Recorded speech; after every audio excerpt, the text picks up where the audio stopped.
Bienvenue à ce nouvel épisode de Découverte pour entrepreneurs. Cette semaine, on aborde une thématique qui rend bien inconfortable plusieurs d'entre nous, c'est-à-dire la gestion des comptes recevables. J'ai eu la chance de m'entretenir avec Josiane Lapierre qui se spécialise dans la gestion des comptes recevables, justement. Elle nous partage ses meilleurs trucs, puis elle nous aide surtout à comprendre l'importance de prendre le taureau par les cornes, puis de les gérer ces comptes-là parce qu'ils représentent la liquidité pour votre entreprise. Avant de débuter, j'aimerais prendre le temps de remercier les partenaires d'Alliance Entrepreneur sans qui notre OBNL ne pourrait vous offrir toutes les occasions de formation si vous visitez notre site et de réseautage aussi. Merci donc au ministère de l'Économie, de l'Innovation et de l'Énergie, au programme Persévérance ainsi qu'à notre partenaire média InfoBref. Cette semaine, notre épisode est commandité par Acombago, qui est une solution de gestion web 100% québécoise, donc qui va pouvoir vous répondre en français, conçue par des experts qui soutiennent les PME d'ici depuis plus de 35 ans. Acombago vous offre une gamme complète de services pour faciliter la gestion de votre entreprise. Ça passe par la comptabilisation des revenus puis des dépenses par projet, la facturation que vous pouvez faire autant au bureau ou sur la route, la gestion des clients puis des opportunités de vente. Vous pouvez aussi gérer efficacement le suivi justement de vos factures puis la gestion de vos comptes recevables, tout comme Josiane va nous le conseiller durant l'épisode. Voici donc l'échange que j'ai eu avec elle. Je vous souhaite vraiment une belle écoute. Donc, cette semaine, je suis en rencontre avec Josiane Lapierre, qui est fondatrice, présidente de compterecevable.net. Exactement. Merci d'être là. Donc, vous l'aurez deviné, on va parler de compte recevable cette semaine. Ce sujet que, cette petite chose, cette petite bête noire, des fois que les gens aiment moins, mais qui est donc essentielle pour le fonctionnement d'une entreprise. Exact. Donc, je suis tombée sur toi dans une activité de réseautage, justement, puis ta passion pour ton sujet a fait en sorte qu'il fallait absolument qu'on s'assoie ensemble autour du micro. Donc, merci d'avoir accepté l'invitation. Merci à toi. Donc, j'aimerais ça, Josiane, d'entrée de jeu, si tu pouvais un petit peu nous parler de t'es qui ou qu'est-ce que tu fais dans la vie? Je suis tombée par hasard dans le crédit parce qu'on s'entend que le crédit, on ne va pas nécessairement à l'école pour apprendre ça. Donc, je suis tombée par hasard dans le crédit et puis j'ai adoré. J'ai vraiment aimé. La vie a fait en sorte que l'entreprise avec laquelle je travaillais a fermé les portes, ce qui m'a permis d'ouvrir mon entreprise. Et puis, là, il fallait que je trouve une façon, en fait, de pouvoir aider les entreprises à trouver de la liquidité et seulement pas juste m'appeler quand c'est le cri d'alarme. Donc, j'y vais plus en amont au niveau prévention du risque en entreprise. Donc, ce qui m'a créé une idée là, de pouvoir gérer constamment la gestion des comptes à recevoir pour les entreprises, les entrepreneurs. Des fois, c'est l'entreprise avec l'équipe, mais des fois aussi, c'est l'entrepreneur qui a besoin d'aide. Donc, ce qui permet en fait soit d'évoluer avec l'entreprise également, mais surtout de prévenir le risque en entreprise et non juste appeler les entreprises de recouvrement là, quand ça ne va pas bien. Donc, qu'est-ce qu'on peut faire pour mettre en action la prévention du risque, puis aider les entrepreneurs à prospérer et surtout faire ce qu'ils font de mieux, soit effectuer le service ou vendre le service. Effectivement. Ouais. Donc, peux-tu nous définir, peut-être qu'il y en a qui se disent, bon, compte recevable, qu'est-ce que c'est? C'est quoi son rôle dans l'entreprise? Pourquoi on parle de ça aujourd'hui? Oui. En fait, on va démystifier deux choses. La comptabilité et la gestion des comptes à recevoir, c'est normalement deux départements. Donc, normalement, en entreprise, on a toujours le directeur de finances, on va avoir un contrôleur, on va avoir une comptable, on va avoir une technicienne comptable et il faut également une personne qui effectue la gestion des comptes à recevoir. Donc, dès que la facturation est émise, d'effectuer un suivi constant auprès des débiteurs pour assurer la liquidité. Donc, c'est ça. Fait que, quand c'est des entrepreneurs, des solopreneurs, ben c'est souvent lui qui fait tout ça. Exact. En fait, que c'est d'assurer. Exact. Et puis, en partie, lorsqu'on vend le service, lorsqu'on rend le service et qu'on doit collecter le service en plus, souvent, ça crée un petit malaise avec l'entrepreneur et l'entreprise. Cependant, ce qu'il ne faut jamais oublier dans la gestion des comptes à recevoir, c'est que lorsqu'on effectue un travail, on se doit d'être payé. Donc, même si c'est notre ami, notre marraine, ça fait partie de la famille ou autre, on doit effectuer des services, des suivis, pardon. Et puis, c'est ce qui rend les gens le plus mal à l'aise, je crois, dans la gestion des comptes. Ah non, effectivement. Je pense que c'est une petite hantise pour beaucoup d'entrepreneurs de faire ce suivi-là, mais qui est donc nécessaire pour la survie de son organisation. Donc, et la peur est souvent au niveau des objections également. Donc, une correction de facture, ça se corrige bien, mais lorsque le client est mécontent, pour trouver une solution pour le rendre satisfait. Donc, la gestion des comptes à recevoir est la meilleure des options et surtout, ça englobe également le service après-vente du vendeur. Ah non, effectivement. Avant de rentrer dans le suivi des factures, ça serait quoi peut-être, parce qu'on en discute ensemble, là, les bonnes pratiques à avoir? Tu sais, qu'est-ce qui est important quand on fait une facture à la base? Parce que je pense qu'il y a beaucoup d'erreurs de débutants qu'on fait. Fait que, on veut bien faire ses factures à partir d'aujourd'hui, c'est quoi tes meilleurs conseils? Bien, pour effectuer la facturation, en fait, j'y vais beaucoup parce que la problématique, souvent, je la rencontre là, à l'intérieur de 3 mois dans l'entreprise. Donc, je vois ce qui ne fonctionne pas nécessairement. Donc, au niveau de la facturation, il y a beaucoup de choses qu'on peut évaluer. Donc, toutes les situations, en fait, vont aller en sens au niveau de la liquidité. Donc, l'entrepreneur a besoin de combien de temps pour ses fournisseurs, pour ses employés. Donc, on y va plus par le besoin de l'entrepreneur. Donc, il dirait une entreprise qui fait 1 million a besoin de, je ne sais pas moi, 125 000 par semaine pour pouvoir payer ses fournisseurs, payer ses employés et autres. On a un objectif de liquidité. Donc, tout va selon les termes. Donc, première des choses, les termes de la facturation sont nécessaires.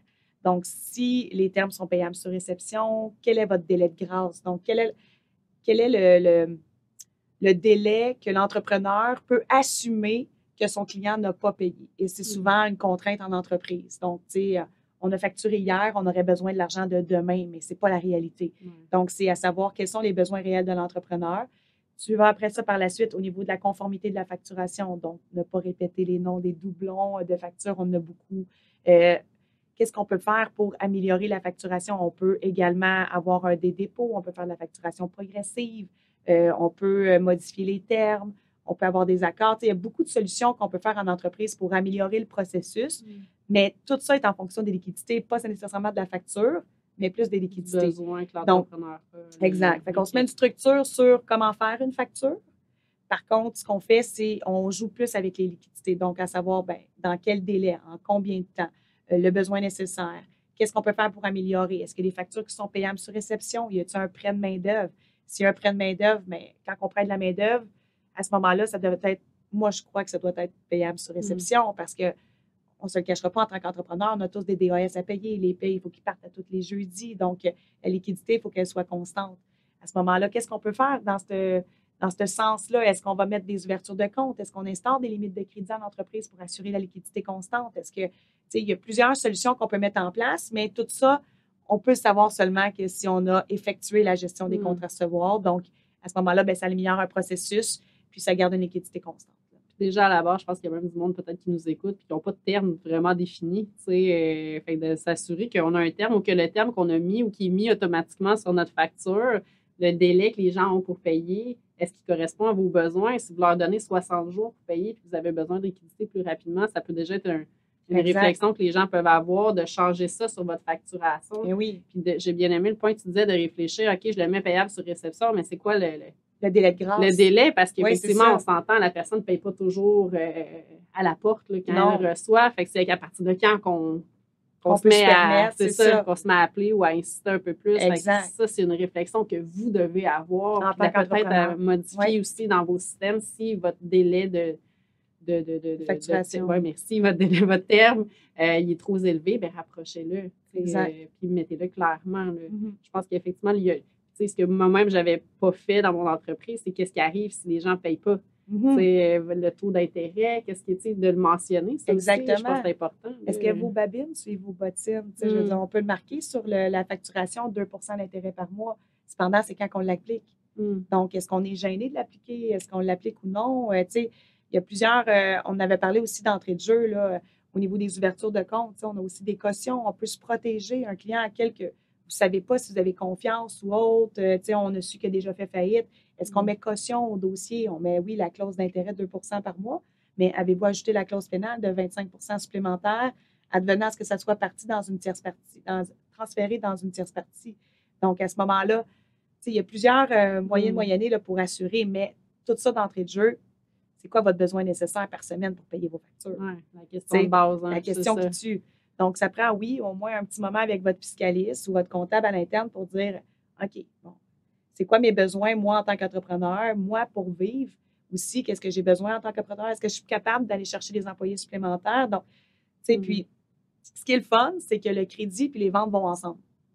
Donc, si le crédit dit les ventes dit les bonnes choses, vend un contrat de façon adéquate, donc que le contrat est signé, les clauses sont signées, la facturation a été mise qui reflète le contrat également, c'est sûr que c'est plus facile pour le crédit de pouvoir collecter en temps puis assurer les liquidités.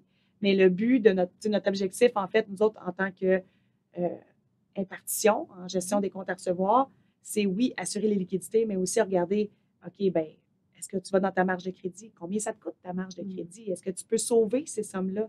Est-ce que tu sais c'est quoi ton coût des comptes à recevoir si tu ne les gères pas? Comparativement à si tu engagerais quelqu'un pour le faire. Donc, c'est tout, il y a beaucoup de variantes, mais on peut vous aider quand même à tout évaluer ça ensemble. Effectivement. Cassez-vous pas la tête. Puis, j'imagine qu'effectivement, la relation avec les clients doit être facilitée. Plus le contrat est clair, plus la facture est claire aussi. Le malaise qu'on a à aller collecter, j'imagine, est plus facile à ce moment-là.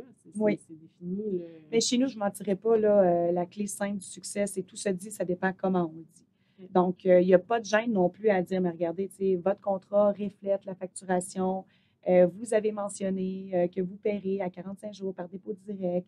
Cependant, aujourd'hui, à 49 jours, je n'ai pas reçu votre dépôt. Est-ce qu'il y a quoi que ce soit qui cloche? Donc, tout se demande, c'est juste la façon de le dire également. Donc, la clé du succès n'est pas très grande par rapport à ça, mais c'est des clés qui sont quand même importantes. Mais l'empathie, l'écoute active, je dirais faire ton suivi en conséquence de ce que tu as mentionné au client également. Donc, tu m'avais parlé en préparation d'entrevue, tu me jasais, j'avais trouvé ça super intéressant. C'est de le voir un peu le suivi des comptes recevables comme un service après-vente, en fait. J'aimerais ça t'entendre à ce niveau-là, qu'est-ce qu'on pourrait faire dans notre service après-vente pour intégrer justement le suivi là, de la facture. Là. Comment tu nous proposerais de faire ça, en fait, c'est plus, c'est une question d'empathie, moi, je dirais, au niveau du client, là, parce que moi, en tout cas, c'est bien rare que les clients m'appellent à savoir si je suis satisfaite de leur service lorsque service rendu. Donc, souvent, la problématique, je dirais, là, des gens, la gêne à appeler pour une facture impayée, fait vraiment partie à 100% là, de la personne. Donc, c'est un malaise constant à prendre le téléphone puis de dire « Hey, tu me dois une facture ». C'est juste qu'il ne faut pas oublier que c'est pas juste la facturation. Il y a le service client qui vient dans la ligne de compte. Donc, bonjour Isabelle, ça va bien aujourd'hui? Oui, super. Écoute, je mets ta fiche à jour. Je remarque que tu payes toujours par 30 jours, dépôt direct. Oui, parfait. Écoute, je fais juste un petit retour sur les contacts. Super. Étant donné que tu es là présentement, j'aimerais juste savoir, est-ce que tu as aimé notre service? Qu'est-ce que tu as aimé le plus? Qu'est-ce que tu as aimé le moins? Est-ce que tu penses qu'il y a des choses qui seraient améliorées? Déjà là, en partant, c'est sûr qu'on ne lui posera pas la question à toutes les factures. Là. Effectivement. Mais d'un coup que l'entrée de jeu est faite, déjà là, c'est plus intéressant là, à savoir, bon, ben OK, qu'est-ce qu'il y a à améliorer dans l'entreprise? Des fois, ça peut être des points sur la facturation, ça peut être des points sur les appels téléphoniques, ça peut être des points sur le vendeur, ça peut être des points sur les communications à l'interne. Donc, ce qui va faire que ça va améliorer grandement votre entreprise également. Puis, c'est ça. C'est une belle occasion, c'est ça, dans cet appel-là de courtoisie ou de suivi de brancher passer la petite facture avec ça. Hey, by the way! À titre informatif, je remarque dans votre dossier la facture impayée, tu sais. Oui, c'est ça. Fait que moi, j'aime beaucoup cette approche-là. Je la trouve, en tout cas, personnellement, je trouve que c'est une approche qui est plus positive, avec que moi, je trouve qu'elle colle mieux. Puis je trouve donc, effectivement, l'opportunité s'y prête bien by the way. Il restait à payer, on aurait besoin puis d'ouvrir cette discussion-là. Puis il y a plusieurs trucs, là, que ce soit un changement de compte de banque. Il y en a qui voient ça grand et gros et lourd, mais ça vous permet tellement l'opportunité là, de pouvoir discuter avec eux, de pouvoir tout mettre en place avec eux. Est-ce qu'il y a des choses que vous aimeriez qu'on améliore? C'est le moment aussi de peut-être, si exemple, vous remarquez qu'il paye toujours à 60 jours, vous voulez du 30 jours, est-ce que ça serait peut-être le moment de marchander avec lui, de dire, écoute, je remarque que tu me payes à 60, je suis très heureuse, merci de faire partie de mes clients. Par contre, mes termes sont de 30, est-ce qu'on pourrait s'arranger pour un 45 jours? Est-ce qu'ensemble, on est capable de le faire? Est-ce que vous êtes capable de le modifier? Puis, plus souvent qu'autrement, ça fonctionne. Donc, on revient au point de départ, l'empathie, l'écoute active. Tout se dit, ça dépend comment on dit. Non, puis de mettre de côté son sentiment d'imposteur ou son malaise, effectivement. On vient... Il n'y a aucun malaise c'est ça, l'argent, c'est ça, c'est comme une vieille habitude qu'on a d'être mal de parler d'argent, mais en même temps, c'est le succès de votre entreprise, c'est un autre entrepreneur ou c'est quelqu'un qui sait là, que vous avez besoin, donc, puis vous n'êtes pas là pour faire du tort, vous êtes là pour prendre soin de vos affaires. Donc, moi, c'est bien rare, Isabelle, quand je vais chez Walmart, qui me laisse 6 mois pour payer ma commande. C'est bien rare. Hein? Donc, je ne vois pas pourquoi nous, en tant qu'entrepreneurs, on est gênés et qu'on n'ose pas demander, en fait, de l'argent qui nous est dû, simplement. Donc, oui, on peut avoir peur des objections, mais des objections, on peut en avoir une multitude d'objections. Mais ça va juste nous aider à nous améliorer. Donc, il ne faut pas voir ça dans ce sens-là, mais pas du tout. Non, Et puis, on a fini les temps là, des bonnes poignées de main, des bouteilles de vin, puis hey, on fait affaire ensemble. Ben non, on est rendu dans un temps qui est plus à risque. Donc, si on vit du risque éventuellement, on ne se le cachera pas avec tout ce qu'on a passé dans les dernières années, les entreprises sont plus à risque là, dans la 2024, 2025, 2026. Donc, protégez-vous. Je ne vois pas pourquoi on ne signerait pas d'entente de service. Je ne vois pas pourquoi on ne signerait pas de clause. Je ne vois pas pourquoi que si on a peur d'un débiteur qui a déjà fait faillite ou autre, qu'on veut lui laisser une deuxième chance, de ne pas lui faire signer caution personnelle. Donc, il y a plusieurs, ça dépend du secteur d'activité. Là, on s'entend, on ne peut pas tout mettre ça dans le même panier. Mais il y a plusieurs possibilités qui font qu'on va se protéger pour nos sous, puis qu'on va penser à nos poches avant de penser aux poches du client, puis étaler sur 120 jours. Je suis très d'accord avec toi. Là, malheureusement, on a fait ce que tu as dit, on a appelé les clients, on a fait les suivis, puis il y a des retards qui commencent. Mais oui. Quelles sont les étapes pour gérer ça, ces fameux retards de paiement? On prend ça par où, là, les non-payeurs? C'est ça? Là, je vais vous dire mon gros secret. OK? C'est le moment. Vous êtes prêts? Attention. On est tout oui. Vous êtes oui? OK? La clé du succès pour la gestion des comptes recevables, il faut que nos babines suivent nos bottines. OK. Donc, on prend le téléphone, on émet l'appel. Bonjour Isabelle, c'est Josiane. Je vous appelle aujourd'hui concernant votre facture, etc., etc. Et il faut effectuer des suivis. Donc, la clé du succès, des suivis. Donc, oui, on peut aller avec des suivis qui ne sont pas nécessairement agressifs. On n'est pas obligé de l'appeler à tous les jours. Cependant, premier appel courtois, quand on dépasse les termes, OK, on fait un appel téléphonique, on prend le pouls, on note. C'est toujours les notes. Après ça, bon, mais que ce soit que Isabelle me dise au bout de la ligne, ah, excuse-moi, j'ai été malade, une grosse grippe, parfait. Ce qui me permet de, la prochaine appel, Isabelle, puis ta grosse grippe, comment malade? Ça s'est passé? Hein? Ouais, on a réussi à payer nos factures, on est venu oui, j'en viens à bout, cette semaine, je te paie, parfait. Ça me prend le quand, le comment et le pourquoi. Quand paieras-tu? Pourquoi? On le sait. Comment? Ça, je veux savoir. Puis par la suite, on effectue un suivi en conséquence. Isabelle me mentionne, ah, je vais te payer le 20 mars, Josiane. Super. 24 mars, c'est sûr, j'ai un suivi dans mon dossier afin de savoir si Isabelle m'a payé. Donc, c'est du temps. Ouais. C'est pas compliqué, c'est du temps et il faut prendre le temps. Parce que le temps, c'est notre argent, hein? On l'entend. Et là, c'est vraiment ça. Et voilà. Alors, il n'y a pas de succès assuré. En fait, c'est de connaître nos termes de paiement, de connaître notre délai de grâce et d'effectuer des suivis auprès de nos clients. Simplement. OK. Bien, merci. Merci pour ça. C'est vrai, quand on a des rappels, c'est ça. Je pense que les gens, si vous n'êtes pas assez rigoureux, ben, vous allez l'échapper. Malheureusement, les gens vont juste l'oublier ou vous allez, c'est ça, des fois, c'est des oublis, c'est involontaire ou pour diverses raisons, ça va moins bien. Mais je pense que ça vous allez gagner à être rigoureux dans ces suivis-là, effectivement. Totalement. Puis, tu sais, on parle de suivi, puis tout ça. Est-ce que toi, tu as des outils que tu pourrais, ou des façons de travailler que quelqu'un, tu sais, un solopreneur pourrait mettre en place ou un micro-entrepreneur, tu sais, qui n'a pas nécessairement beaucoup de moyens ou qui n'a pas un département de finances pourrait utiliser? Y a-t-il des petits outils de base ou un système pour s'aider? Oui, mais en fait, je ne dirais pas que j'en ai utilisé plusieurs. Par contre, pour la petite moyenne entreprise que je vois régulièrement, puis c'est tout simplement d'exporter l'âge des comptes de façon détaillée. Je dis de façon détaillée parce que c'est bien le fun de voir vos colonnes à 30, 60, 90 jours. Cependant, ce n'est pas la réalité du client. Donc, Isabelle, elle a une facture en décembre, une facture en janvier, une facture en février. Mon intonation ne sera pas la même. Donc, tu sais, c'est bien important d'évaluer cela. Puis par la suite, bien, en Excel, tout simplement, avec les factures détaillées, c'est plus facile de se mettre des dates de rappel. Okay. Donc, moi, en fait, de façon stratégique, exemple, on le met dans l'agenda le lundi, le mercredi, le vendredi. On s'assure qu'on a pensé au travers de toutes les réponses courriels. À ce moment-là, si on effectue des appels aux 2 jours, la liquidité devrait rentrer. On se met une petite date de rappel, on met ça dans l'agenda, mais je dirais que le Excel a été un des logiciels, qui n'est pas un logiciel, mais c'est un outil qui est quand même efficace pour plusieurs entreprises, là, puis que plusieurs entreprises utilisent ce système-là également. Il y en a qui le mettent dans leur CRM aussi. Donc, ça dépend là, de quelle plateforme.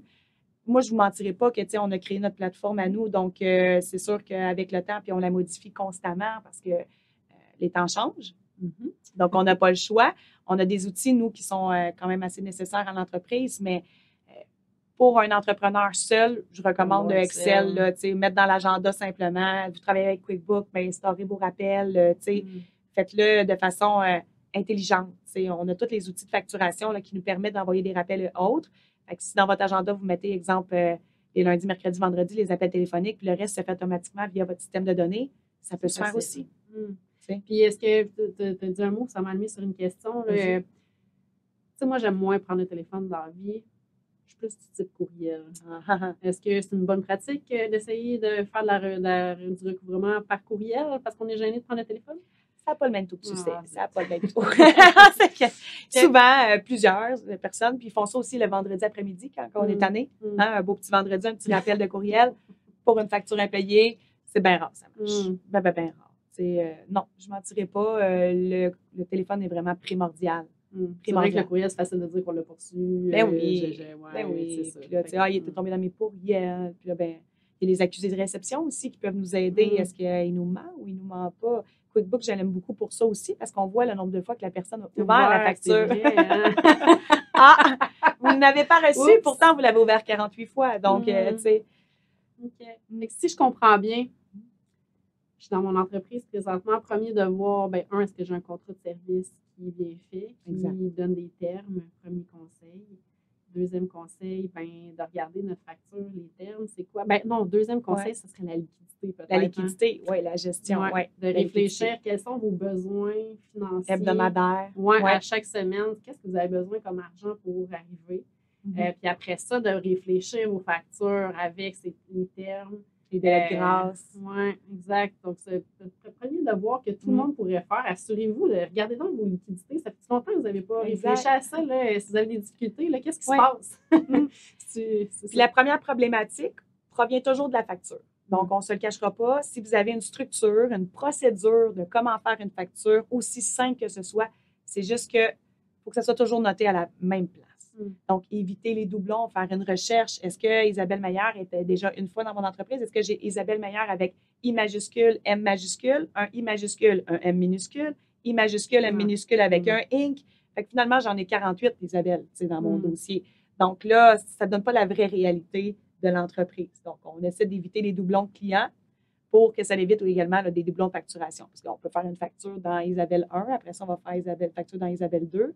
Donc là, ça va créer de la zizanie au niveau de la comptabilité. Et votre comptable ne vous aimera pas. Vous-même, vous allez trouver ça pénible aussi. Exactement, c'est ça. Effectivement. Je dirais plus avec une procédure de facturation, puis par la suite, oui, regardez, est-ce qu'on dit ouverture de compte ou autre ou contrat, mais ça peut être devis, soumission. Donc, vous pouvez mettre tous vos devis, soumissions, toutes vos clauses en bas de la signature, ou des fois, il y en a qui mettent à l'endos, voir à l'endos, là, tu fais paragrapher. Donc, c'est super, de là. se protéger, exact. De faire comme il faut. Puis encore là, vous trouvez ça lourd, envoyer tout ça, les contrats, les devis, pourquoi vous ne prenez pas une application qui va pouvoir envoyer directement au client, qui va avoir une signature électronique, qui va vous venir directement dans votre boîte courriel. Donc, il y a plusieurs solutions technologiques qu'on peut utiliser pour améliorer notre travail par rapport à ça. Non, tout à fait d'accord. C'est les premiers devoirs que je pense que tout le monde devrait faire, c'est ça. Puis après ça, moi, ce que je retiens, c'est de s'enlever le c'est facile à dire, mais de s'enlever le malaise, le sentiment de culpabilité que d'approcher les gens. Là, trouvez-vous une autre porte d'entrée, simplement. Non, c'est donc, sans attaquer le client. Non, puis le service après-vente, moi, ça reste...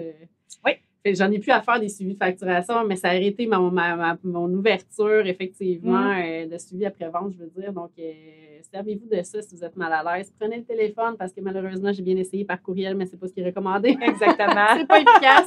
Donc, essayez-le. Faire vos suivis plus serrés, puis de réfléchir un petit peu à votre plan de match par rapport à vos termes et tout. Puis, n'oubliez pas que vous pouvez être accompagné aussi pour faire ça. Également, si vous manquez de temps, si vous n'êtes pas à l'aise, ça reste un enjeu, ça reste la liquidité, c'est votre fonds. C'est ça pourquoi vous travaillez, là, dans le fond. Fait que d'avoir des fois un support pour vous aider à les collecter, ces montants-là, il ne faut pas hésiter non plus à prendre une perche puis à le prendre en main. Cette espèce de petite bête noire qu'on essaie de mettre de côté puis qu'on oublie ou qu'on fait le vendredi, effectivement. Oui, c'est ça. La tâche pas sexy qu'on met le vendredi. C'est ça. Il y a du monde comme Josiane qui adore ça, faire ça, des tâches pas sexy. Mange. C'est ça. Fait que vous pouvez aussi vous tourner vers ces solutions-là d'accompagnement. Je pense que l'important aujourd'hui, le message qu'on veut transmettre, c'est qu'il faut les gérer. Gérez-les, vos comptes recevables. Déjà, il y a des petites actions que vous pouvez mettre en place. Puis même si vous n'avez pas de difficulté à ce niveau-là, fort à Paris, que peut-être vous avez des devoirs à faire sur vos facturations. Certainement. J'en suis persuadée. Tout à fait. Josiane, j'ai envie de te remercier. Merci à Qu'est-ce qu'on toi. pourrait te souhaiter pour les prochains temps pour ton entreprise? Écoute, moi, je dirais, continue à avoir de la prospérité, tout va bien. Donc, on va y aller comme ça. Ben, merci pour ton temps. Ça Merci fait pour ta plaisir. venue. Merci! Yeah!